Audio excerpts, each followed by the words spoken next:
The sound of furniture scraping across my hardwood floors jolted me from the quarterly reports I'd been reviewing in my home office. I walked downstairs to find my mother directing two moving men as they carried my brother Jake's oversized sectional sofa through the front door of what I'd thought was my house. The Victorian I'd purchased 18 months ago after my consulting firm had its first $1 million quarter. Perfect, set it right there by the bay window. Mom instructed with the authority of someone who'd clearly appointed herself interior decorator for this unauthorized invasion. Jake's going to love the natural light in this living room. I stood at the bottom of my staircase, watching my family treat my home like community property while Jake supervised the installation of his 65-inch television where my antique writing desk had been that morning. The same desk where I'd built DataBridge Solutions from a freelance side hustle into a 7-figure consulting operation. What exactly is happening here? I asked, using the diplomatic tone that had served me well in boardroom negotiations but felt surreal in my own living room. "Oh good, you're home," Mom said without a trace of acknowledgement that anything unusual was occurring. "We're getting Jake moved in. He needs somewhere to stay while he gets back on his feet and you have all this extra space just going to waste." Extra space. My 4-bedroom house had a dedicated office, a guest room I used for client meetings, a master suite, and one additional bedroom that served as my library. Every square foot was intentionally designed and carefully utilized, but to my family, any space not actively occupied by a person represented inefficient resource allocation. "Mom, this is my house," I said carefully, watching Dad emerge from the kitchen carrying paint supplies and drop cloths. "I didn't agree to Jake moving in." "Don't be selfish, Melissa," Mom replied with the tone she'd perfected during my teenage years. "Family helps family. Jake's going through a rough patch after the divorce and you're doing well enough to share. It's only temporary." Jake's rough patch had lasted 2 years, ever since his ex-wife had discovered his gambling problem and kicked him out of their apartment. He'd been living with our parents, contributing nothing to household expenses while working sporadically as a delivery driver and spending his earnings at the casino downtown. "Your brother needs the master bedroom," Mom continued, gesturing toward my upstairs sanctuary where I could hear unfamiliar voices discussing furniture placement. "The larger space will help his mental health during this transitional period. You can take the smaller bedroom, you're single anyway so you don't need as much room." I followed the voices upstairs to find Dad spreading plastic sheeting across my bedroom carpet, preparing to paint my carefully chosen sage green walls the deep blue that had apparently been selected for Jake's comfort and aesthetic preferences. "Dad, what are you doing?" "Freshening up the room for Jake," he replied without looking up from his paint preparation. "This blue will make the space feel more masculine and welcoming. Don't worry, we'll buy the paint. Consider it our contribution to helping family." The next 3 hours unfolded like a carefully choreographed invasion, with my family moving through my house with the efficiency of professional movers who'd planned this operation for weeks. Jake directed the placement of his bedroom furniture while Mom reorganized my kitchen to accommodate his dietary preferences and cooking habits. "You barely use this formal dining room anyway," Mom observed, watching movers position Jake's weight bench and exercise equipment where my conference table had hosted client dinners. "This will be perfect for Jake's fitness routine. He's been working on getting back in shape." I stood in my kitchen doorway, watching my refrigerator get restocked with energy drinks and frozen pizza while my meal prep containers were relocated to a single shelf. The transformation felt surreal, like watching someone else's life being superimposed over mine with casual efficiency.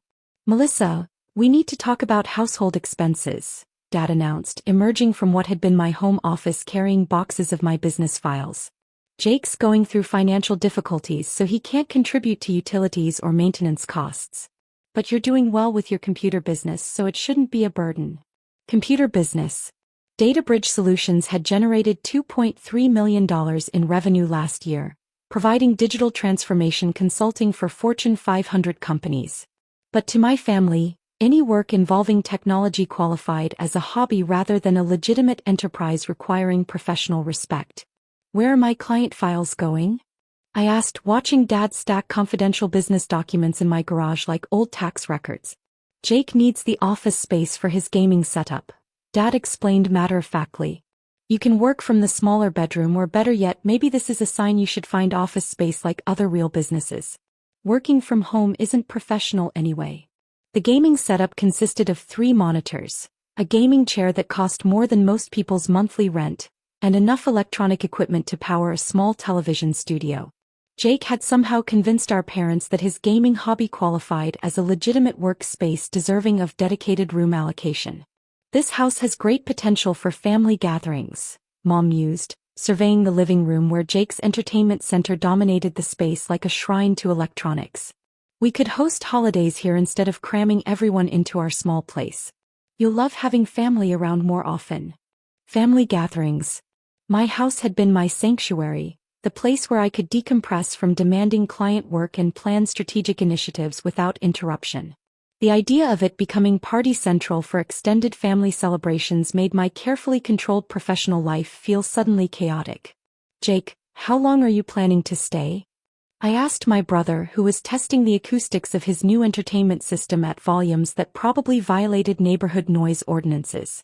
"Until I get back on my feet," he replied without looking away from his screen. "Maybe 6 months, maybe longer. Depends on how quickly I can rebuild my savings." 6 months.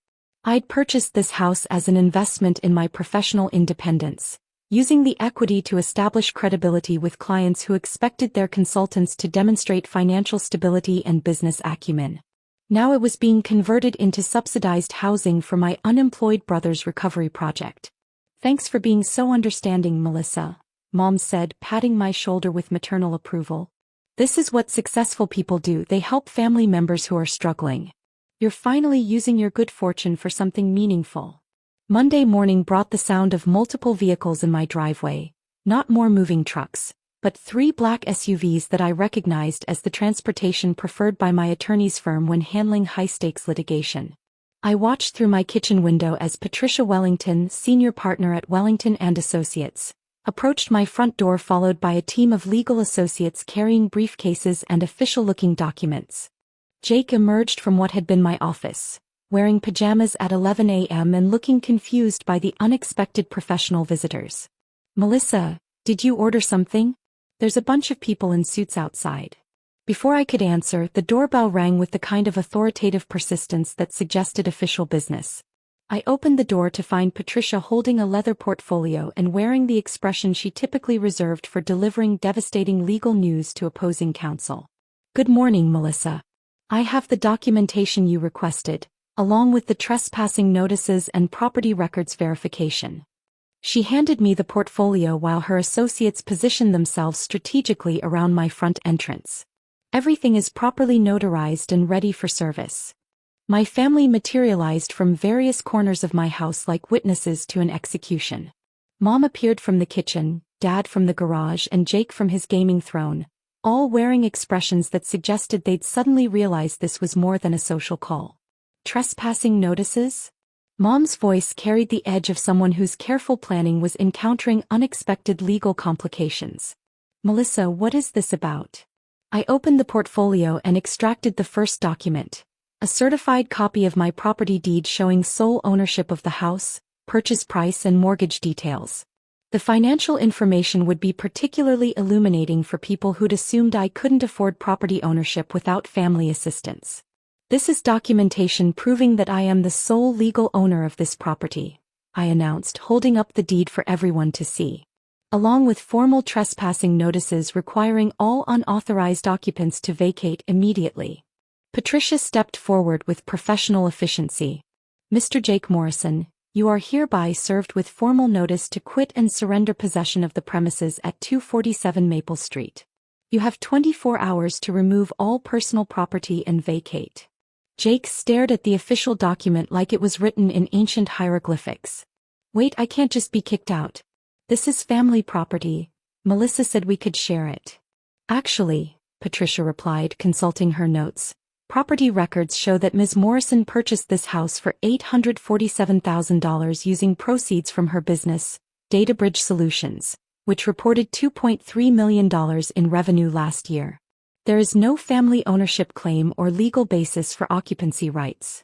The numbers hung in the air like financial evidence of everything my family had misunderstood about my computer business.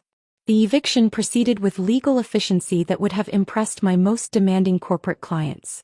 Patricia's team supervised the removal of Jake's belongings while my parents stood in shocked silence, finally comprehending that their daughter's computer hobby had generated enough wealth to purchase substantial real estate without family assistance or co-signers.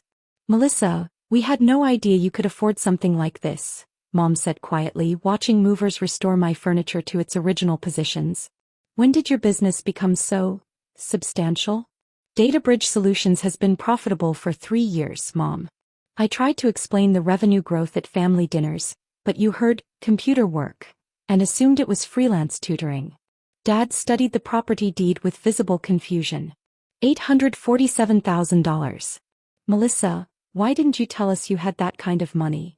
"I did tell you. You suggested I find real work instead." By evening, my house had been restored to its original configuration: professional office, client meeting spaces, and master bedroom that belonged to its rightful owner. Jake moved back in with our parents, who suddenly developed intense interest in my business operations and potential investment opportunities. Property ownership, I'd learned, was the most effective way to establish boundaries with family members who confused success with community property.